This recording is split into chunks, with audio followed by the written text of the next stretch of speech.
فأنا ناصح لإخواني بالصدع بالحق تبيض وجوههم. السكوت في مسألة الحزبية يضرها، فاصدع بما تؤمر وأعرض عن المشركين.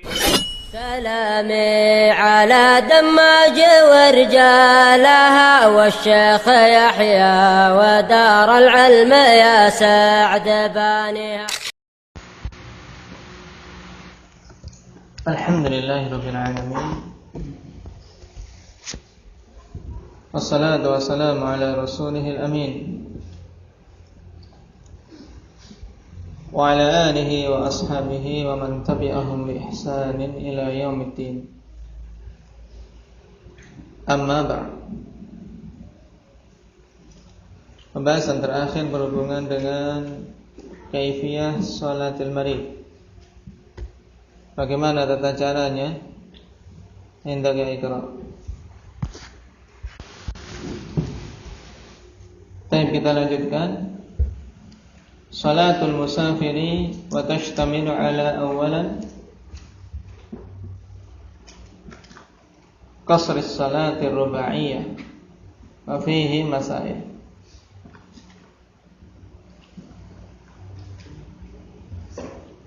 Perkara berikutnya berhubungan dengan salat musafir. Nah, telah kita lewati kemarin bahwasanya ahlul a'dar ada berapa golongan? Indak ya Abu Abdul Bar. Ahlul a'dar siapa saja mereka?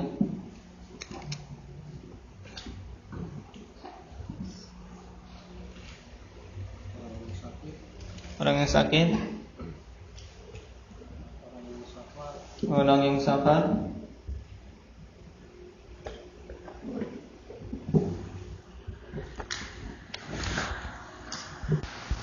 nah, yang ketiga al-khaifun, orang-orang yang ketakutan yang tidak mungkin untuk menunaikan salat dengan sempurna. Contoh kondisi ketakutan yang tidak mungkin salat dengan sempurna misalnya apa?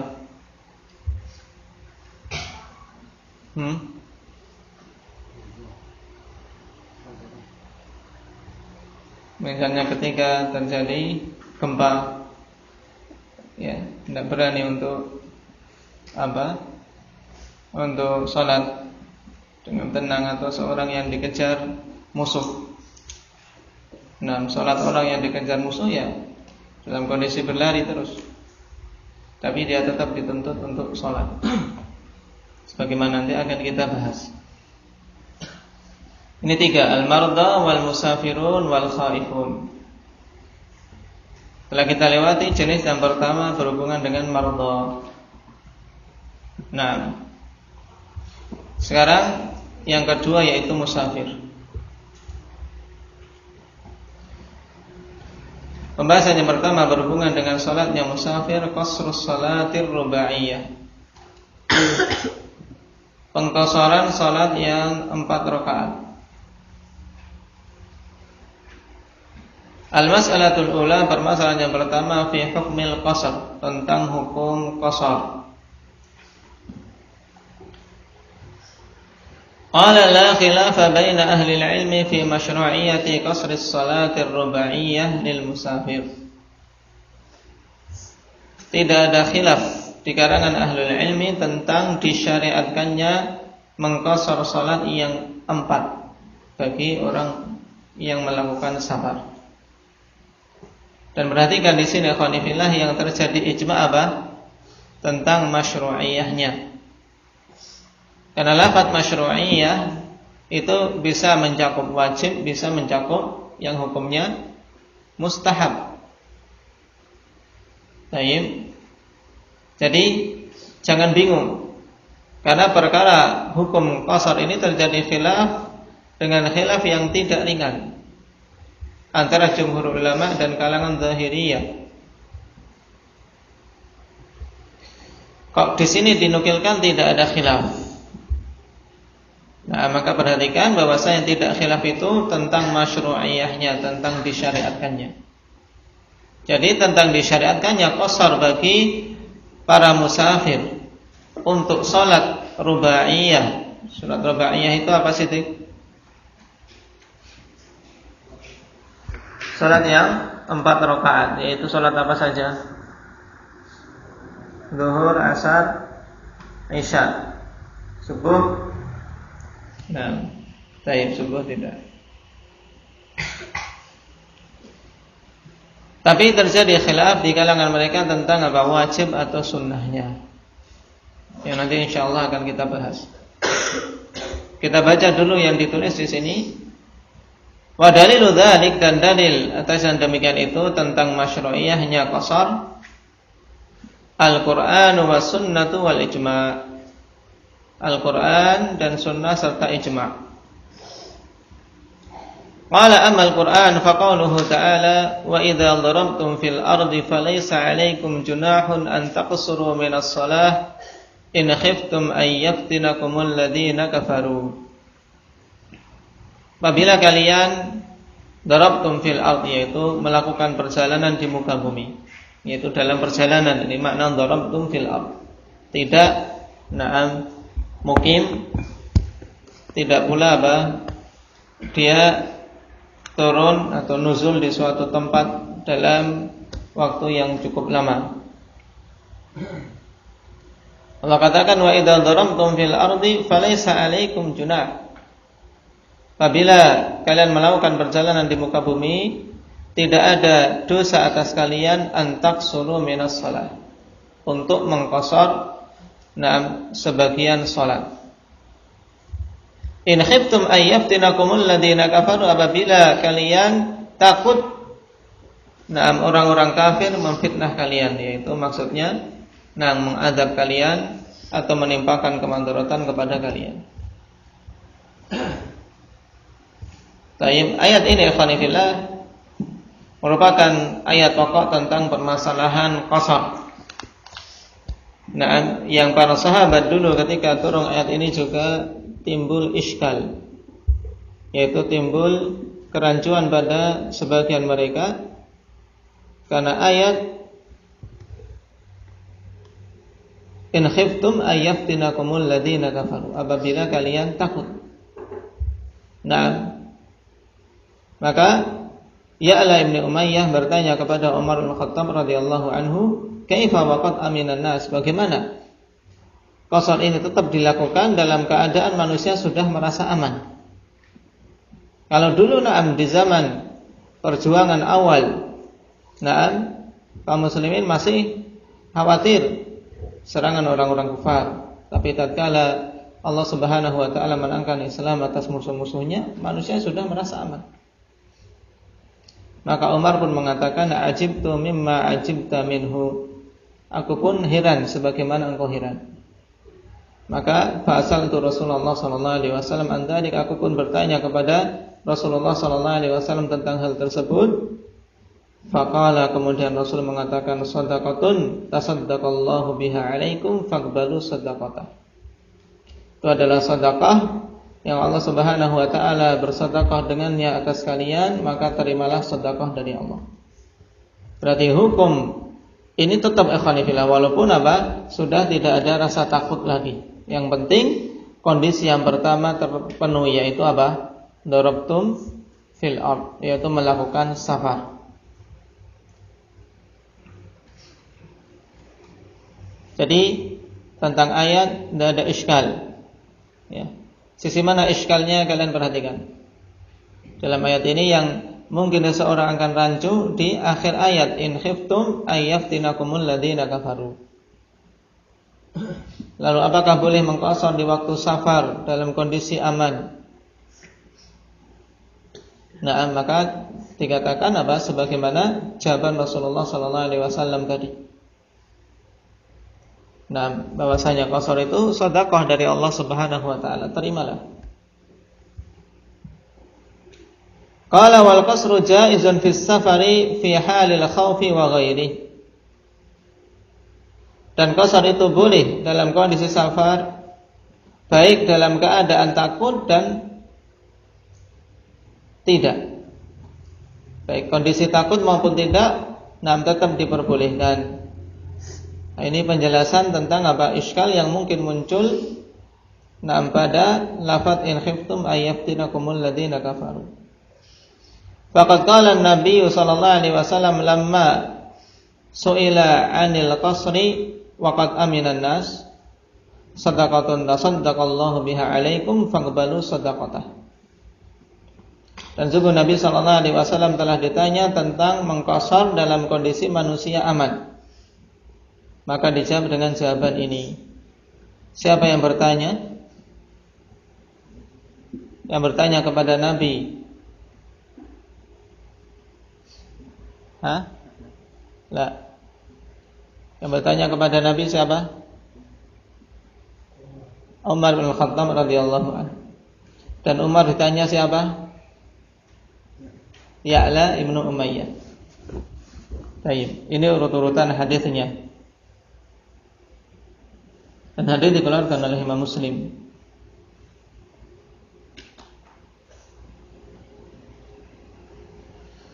Qala wa li anna an-nabiy sallallahu alaihi wasallam wa khulafa'ahu dawamu alaihi. Dalil yang kedua, dikarenakan Nabi sallallahu alaihi wasallam dan para khalifah beliau. Apa makna khalifah secara asal? La. Apa makna khalifah? Pengganti. Nah, makna asal dari khalifah pengganti, yaitu mereka menggantikan Rasulullah sallallahu alaihi wasallam sepeninggal beliau. Nah, Nabi sallallahu alaihi wasallam dan para khalifah beliau dawamu alaihi, terus-menerus melakukan qasar di saat Di saat safar. Fa'an Ibn Umar radhiyallahu anhuma qala Inni sahibtu Rasulullah sallallahu alaihi wasallam fi safar falam yazid ala rak'ataini hatta qabadahu Allah wa sahibtu Abu Bakrin falam yazid ala rak'ataini hatta qabadahu Allah. Hadis dalam Sahih Muslim juga. Sungguhnya aku menemani Rasulullah sallallahu alaihi wasallam di dalam safar, maka beliau tidak menambah atas 2 rakaat sampai Allah Subhanahu wa taala mewafatkan beliau. Dan aku menemani Abu Bakar dalam safar juga. Dan beliau tidak menambah atas 2 rakaat sampai Allah Subhanahu wa taala mewafatkan beliau. Ini menunjukkan bahwasanya Rasulullah apabila safar senantiasa mengqasar salat. Demikian pula para khalifah setelah beliau.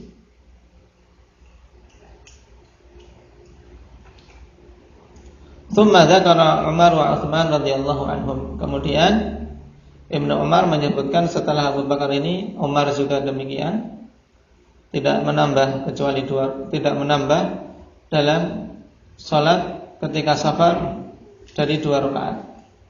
Demikian pula yang dilakukan oleh Utsman.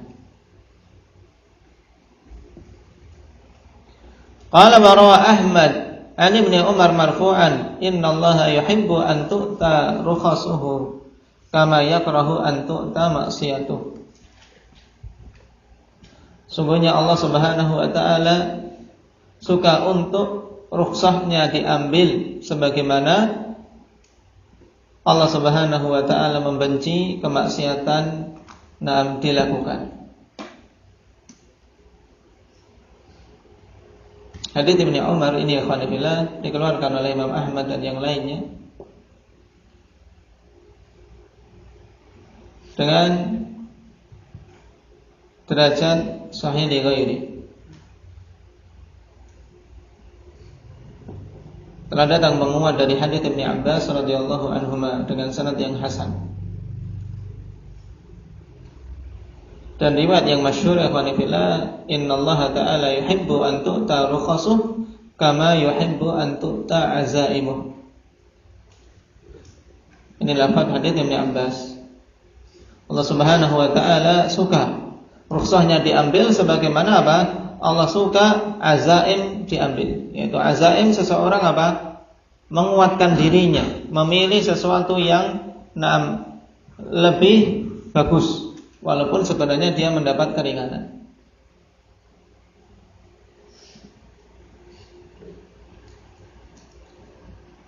Ini dalil dari Al-Quran dan As-Sunnah. Wa amal ijma' adapun dalil dari ijma' fal qasru minal umuril ma'lumah minad dini bid darurah wa qad ajma'at alaihi al ummah.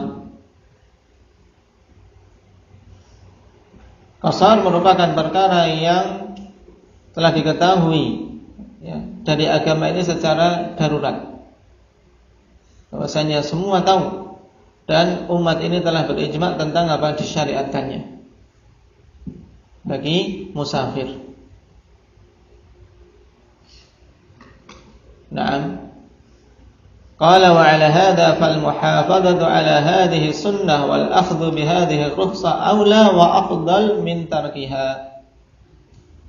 Dan berdasarkan hal ini maka menjaga sunnah ini dan mengambil rukhsah ini itu lebih utama dan lebih afdal daripada meninggalkannya. Bal kariha ba'du ahli ilmi al-itmama fi safar. Bahkan sebagian ahli ilmi membenci untuk apa? Menyempurnakan salat di saat safar. Dalam artian itmam maksudnya apa? Yang 4 rakaat tetap dilakukan 4 rakaat. Bahkan sebagiannya ikhwani fillah menyatakan haram. Karena menganggap qasar itu adalah perkara yang wajib. Alasannya apa? Wadzalika li syiddati mudawamatin Nabi sallallahu alaihi wasallam wa ashabihi ala hadhihi sunnah. Yang demikian itu dikarenakan kuatnya Rasul sallallahu alaihi wasallam dalam menjaga hal tersebut. Demikian pula para sahabat beliau tatkala safar tidak pernah dinukilkan mereka apa? Melakukan salat dengan itmam tanpa mengqasar. Wa anna dzalika kana hadyuhu al-mustamirrud daim. Dan yang demikian itulah petunjuk Nabi sallallahu alaihi wasallam yang terus-menerus. Dan senantiasa beliau jaga, tidak pernah ditinggalkan. Taib, dari ketiga paragraf ini ikhwanillah, yang disebutkan dalam permasalahan pertama, dijelaskan tentang hukum qasar dari sisi apa? Sisi masyru'iyahnya. Jadi yang terjadi ijma' dari sisi masyru'iyahnya. Akan tapi terjadi khilaf, apakah hukumnya wajib ataukah sunnah? Adapun jumhurul ulama ikhwan fillah, mereka menyatakan bahwasanya qasar hukumnya sunnah, tidak sampai derajat wajib. Mereka berdalil dengan ayat. Karena Allah Subhanahu wa taala katakan falaisa 'alaikum junah. Yaitu kalian tidak berdosa kalau mengqasar tatkala apa? Tatkala safar. Baik. Dan konteks laisa 'alaikum junah menunjukkan apa? Menunjukkan bahwasanya itu sesuatu yang tidak wajib. Akan tetapi ikhwan fillah, pendalilan jumhur ini dijawab oleh mereka yang memilih pendapat kedua, yaitu bahwasanya hukumnya wajib. Yang memilih pendapat yang menyatakan wajib ikhwan fillah, yaitu dari kalangan Zahiriyah, juga Aba Imam Malik, Hasan Al-Basri, Qatadah, juga Hammad Ibnu Abi Sulaiman, dan dari kalangan Salaf Umar Ibn Abdul Aziz. Mereka yang berpendapat tentang wajibnya menjawab bahwasanya ketika Rasul sallallahu alaihi wasallam ditanya tentang pemahaman ayat tersebut, Rasul memerintahkan untuk menerima. Shadaqatun tasaddaqallahu biha 'alaikum faqbalu shadaqatah. Terimalah sedekah dari Allah, menunjukkan ini perintah. Berarti wajib untuk menerima hal tersebut dengan melakukan qasar ketika safar. Baik. Dan juga dalil yang menunjukkan tentang wajibnya adalah hadits Aisyah radhiyallahu anha di mana Aisyah mengatakan awwalu ma furidatis shalah rak'atain fa uqirat salatus safar wa utimmat salatul hadar. Awal pertama kali diwajibkan salat itu 2 rakaat. Jadi awalnya 2 rakaat. Kemudian ditetapkan untuk salat safar 2 rakaat dan untuk salat mukim disempurnakan menjadi 4. Maka lafaz fa'uqirrat salatus safar ikhwanifillah menunjukkan bahwasanya itulah kewajiban yang ditetapkan bagi para musafir tatkala dia melakukan salat dalam kondisi safarnya. Karena Rasulullah katakan fa'uqirrat salatus safar. Dan dalam riwayat Bukhari lebih tegas lagi, di mana Aisyah mengatakan tsumma hajara fa furidat arba'an wa uqirat salatus safari 'alal awal.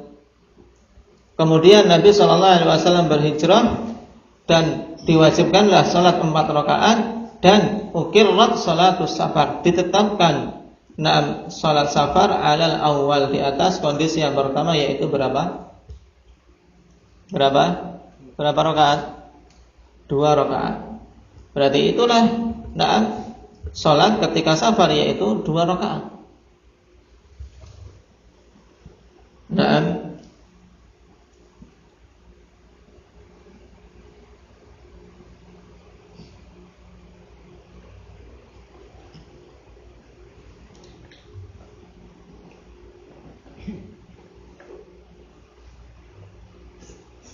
Ini dalil di antara dalil-dalil kalangan Zahiriyah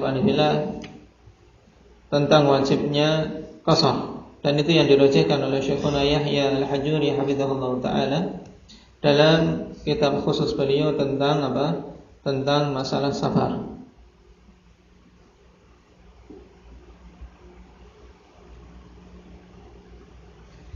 Bahwasanya yang rajih bahwasanya mengqasar ketika salat hukumnya wajib. Kalaulah seseorang merajihkan tidak wajib, tapi tetap ikhwanifillah, jangan sampai seorang meninggalkannya. Sebagaimana dikatakan dalam kitab bahwasanya Rasul sallallahu alaihi wasallam tidak pernah meninggalkan qasar. Demikian pula Abu Bakar dan Umar.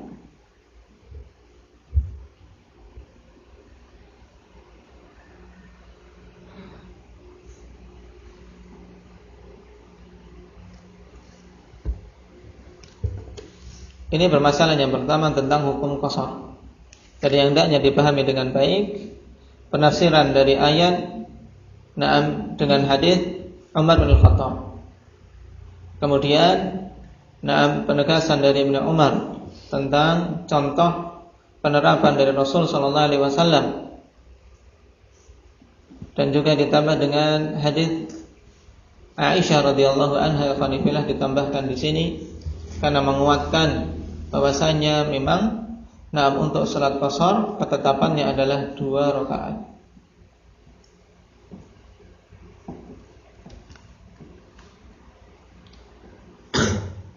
Kita masuk pada permasalahan yang kedua.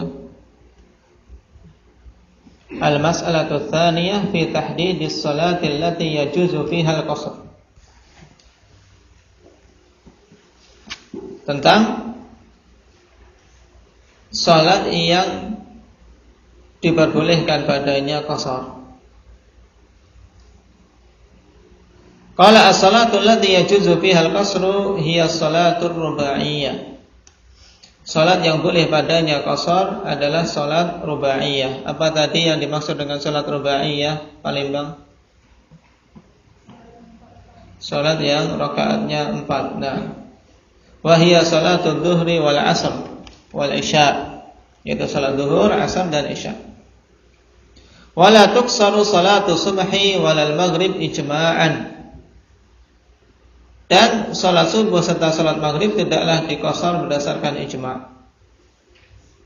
Li fi'lihi sallallahu alaihi wasallam, berdasarkan perbuatan Nabi sallallahu alaihi wasallam wa ashabihi min ba'dih, juga berdasarkan contoh perbuatan dari para sahabat Rasul sallallahu alaihi wasallam setelah beliau. Waliqauli Abdullah bin Abbas radhiyallahu anhuma, faradallahu as-salah ala lisani nabiyyikum fil hadari arba'an wa fis safari rak'atain. Ini juga athar yang masyhur dari Ibnu Abbas yang menguatkan ikhwanifillah bahwasanya qasar hukumnya wajib. Ibnu Abbas mengatakan, faradallahu as-salah, Allah Subhanahu wa taala wajibkan salat ala lisani nabiyyikum, atas lisan nabi kalian, fil hadari arba'an, pada kondisi mukim. Hadar maksudnya mukim, tidak melakukan perjalanan, 4 rakaat. Dalam mukim 4 rakaat. Wa fis safari rak'atain, dalam kondisi safar 2 rakaat. Wa fil khaufi rak'ah, dan dalam kondisi khauf 1 rakaat. Ini kelanjutan dari athar. Yang menghafalnya disempurnakan ikhwanillah dengan tambahan tersebut. Faradallahu salah ala lisani nabiyyikum fil hadari arba'an wa fis safari rak'atain wa fil khaufi rak'ah. Nah, dalam kondisi khauf 1 rakaat. Ini dulu. Padahal ala anna rubaiyah hiyal maqsudah. Maka hal ini menunjukkan bahwasanya salat yang rubaiyah, salat yang 4 rakaat itulah yang dimaksudkan dalam apa? Pengqasaran salat. Nah, dan ini jelas berdasarkan contoh-contoh perbuatan dari Nabi sallallahu alaihi wasallam yang beliau tidak pernah mengqasar salat maghrib maupun salat subuh.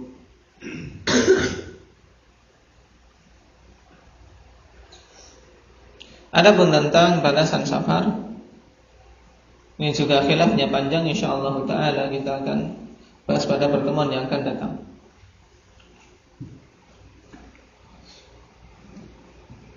Naktafi bihadza, subhanallah.